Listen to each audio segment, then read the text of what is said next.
Jacques Morali wrote it as a gay anthem. He said it himself in Rolling Stone in 1978. I wanted to do something only for the gay market. He never thought straight audiences would catch on. Then the YMCA organization sued him. Then conservatives adopted the song. Sports arenas, wedding receptions, high school football games. Then Donald Trump danced to it at over 110 campaign rallies. And the other Village People members sent a cease and desist letter while the man who wrote the lyrics personally gave Trump permission. And in November 2024, 46 years after the song was released, YMCA hit #1 on a Billboard chart for the very first time in its history. This is the story of a song that was written for one audience, sued by the organization it was named after, misunderstood by an entire country, and somehow became one of the most recognized songs on earth. And the man who wrote the words died 8 days ago, never knowing quite what he had started. In 1977, a French music producer named Jacques Morali was walking through Greenwich Village in New York City when he saw something that stopped him cold. A man in full Native American costume, feathered headdress, bells, the whole look, was heading to work at a gay nightclub called the Anvil. His name was Felipe Rose. Morali followed him inside. He sat in that club and watched the crowd. Cowboys, construction workers, police officers, leathermen, all in costume, all men, and he had an idea. Gay men, Morali thought, had no group that represented them, no musical icons that were unapologetically theirs. He went back to his partner, Henri Bololo, and told him they were going to build exactly that. A group of hyper-masculine American archetypes dressed in the costumes of straight fantasy, made entirely for the gay community. They placed an ad in a theater publication.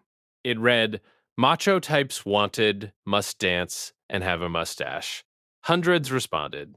The Village People were born. Before there was a song, there was a building. Randy Jones, the Village People's cowboy, was a member of the McBurney YMCA on West 23rd Street in Manhattan, right on the edge of Chelsea, one of New York's most prominent gay neighborhoods. In 1977, Jones took Morali to the McBurney YMCA several times. Morali was fascinated. Here was a place where men could swim, lift weights, play basketball, get a cheap room. And in that era, the McBurney YMCA was also well known in the gay community as a gathering place. Morali turned to Jones one day and asked, "What exactly is the YMCA?" Jones explained, Morali went to lead singer Victor Willis and told him to write a song about it. Willis sat down and wrote the lyrics in approximately 6 hours. The final version came together in the last 10 minutes of that session. Neither of them could have imagined what those 6 hours would produce. Victor Willis later said he wrote the lyrics thinking about what he personally knew: swimming, basketball, cheap rooms, urban community centers, nothing more. But Jacques Morali was unambiguous about his own intent. In a 1978 Rolling Stone interview, he said, "I wanted to do something only for the gay market. I never thought that straight audiences were going to catch on to it." The lyrics Willis wrote were open to interpretation. But Morali's vision, the group's look, the band's entire identity, all of it was built around celebrating gay life in New York City. When the song was finished, the Village People handed it to Casablanca Records. They considered it album filler, nothing more than a track to fill space. The label president, Neil Bogart, heard something different. He insisted it be released as the lead single. That decision changed everything. YMCA was released in October 1978, and it moved fast. By early 1979, it was climbing the Billboard Hot 100. Radio stations couldn't stop playing it. Clubs went wild. Straight audiences, gay audiences, everyone was responding, but it never reached #1. In its first week at #2, it ran into Le Freak by Chic, one of the biggest disco hits of the era. The following weeks, Rod Stewart's "Dia Think I'm Sexy" was sitting at the top. YMCA was blocked for 3 consecutive weeks. It peaked at #2. In the United Kingdom, it went all the way to number one. It topped charts in 15 countries. But in America, the country the song was written about, the country whose iconic institution it was named after, it came up just short. The Village People moved on. More albums, more tours, more hits. Nobody thought much about that missing number one. Not yet. 8 days after YMCA entered the charts, the Young Men's Christian Association filed a lawsuit January 13th, 1979. The YMCA sued the Village People for trademark infringement, claiming the song used their name without permission and defamed their organization. The lawsuit was settled out of court. Terms were never disclosed. Then something unexpected happened. Nothing. The song kept playing. Years passed. Decades passed. By 2008, an YMCA spokeswoman told reporters, "We at the YMCA celebrate the song. It's a positive statement about the YMCA and what we offer to people all around the world." The organization that filed a lawsuit 8 days after the song charted had become its most grateful beneficiary. The legal threat they launched in 1979 had turned into decades of free global advertising. They never paid a cent for it. On January 6, 1979, 1 week before the YMCA filed its lawsuit, the Village People appeared on American Bandstand. Their choreography at the chorus was simple: raise your hands above your head and clap. That was it, but in the studio audience that day, there were cheerleaders. When the Village People raised their arms, the cheerleaders instinctively held the shape, arms stretched overhead, forming a Y, then an M, then a C, then an A. The audience had invented a dance, spontaneously. By accident, host Dick Clark was so stunned he had the sound engineers restart the track. He wanted the Village People to see what had just happened. Then he turned to lead singer Victor Willis on camera and asked, "You think you can work that into your routine?" Willis looked at the crowd. He looked at Clark. "I think we're going to have to," he said. The most famous audience participation moment in music history was never planned by anyone. Morali had written YMCA for the gay community of New York City. He expected it to stay there. Instead, it went everywhere. Sports arenas played it between innings and quarters. The arm movements spread from American Bandstand to stadiums across the country. Wedding DJs added it to standard playlists. School dances, corporate events, family reunions, the archetypes the Village People embodied, the cop, the cowboy, the construction worker, were now being celebrated by the mainstream culture those archetypes had always represented. Straight men in football stadiums were doing the dance with no idea where it came from.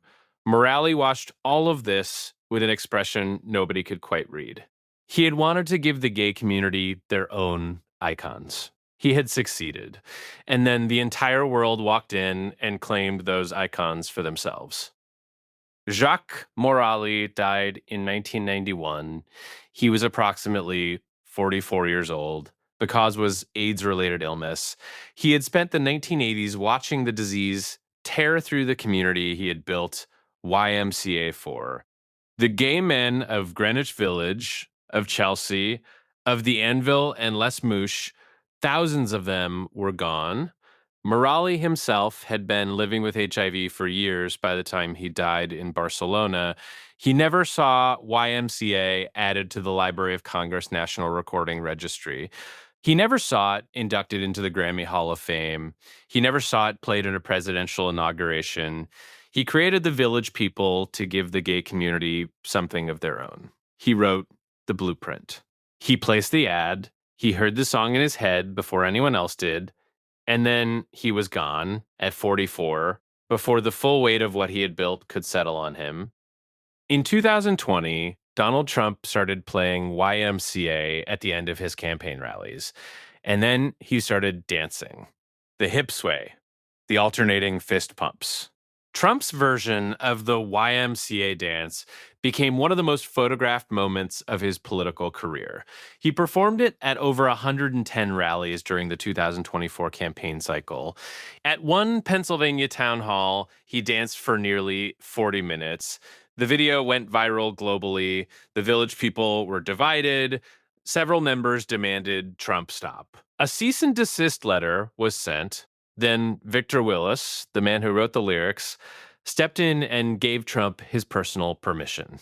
Willis said he simply didn't have the heart to stop someone who genuinely loved the song.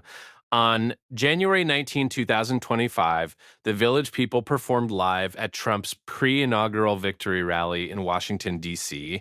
Willis stood on stage. Trump danced beside him, a gay anthem, a MAGA rally, and the man who wrote the words standing in the middle of it all. In November 2024, the week after Donald Trump won the election, YMCA hit #1 on the Billboard dance and electronic sales chart for the first time in its history, 46 years after release. 46 years after peaking at #2, blocked by Le Freak and Rod Stewart. 46 years after the YMCA sued them. 46 years after cheerleaders invented the arm movements by accident. Victor Willis, who wrote the lyrics in 6 Hours in 1978, died on June 30th, 2016. He was 74. Jacques Morali had wanted to do something only for the gay market. Instead, he created one of the most performed songs in history, one that a president danced to on a stage 46 years after Morali said those words and hoped straight audiences would never notice. They noticed. There is no song quite like YMCA. It was written by a gay French producer for a gay American audience. It was sued by the organization it celebrated. Its most famous dance was invented by strangers in a television studio. It never reached #1 in America, not until a former president danced to it at campaign rallies half a century later. Every person who has ever thrown their arms into a Y on a dance floor has been participating in something they almost certainly didn't understand, a celebration that came from one world and landed in every other world simultaneously. Jacques Morali is gone. Victor Willis is gone. The McBurney YMCA on West 23rd Street closed in 2002, but the song plays on. At sporting events, at weddings, at political rallies. And somewhere in the gap between what Morali intended and what the world made of it is the strangest, most improbable success story in the history of American pop music. Young man. There's no need to feel down.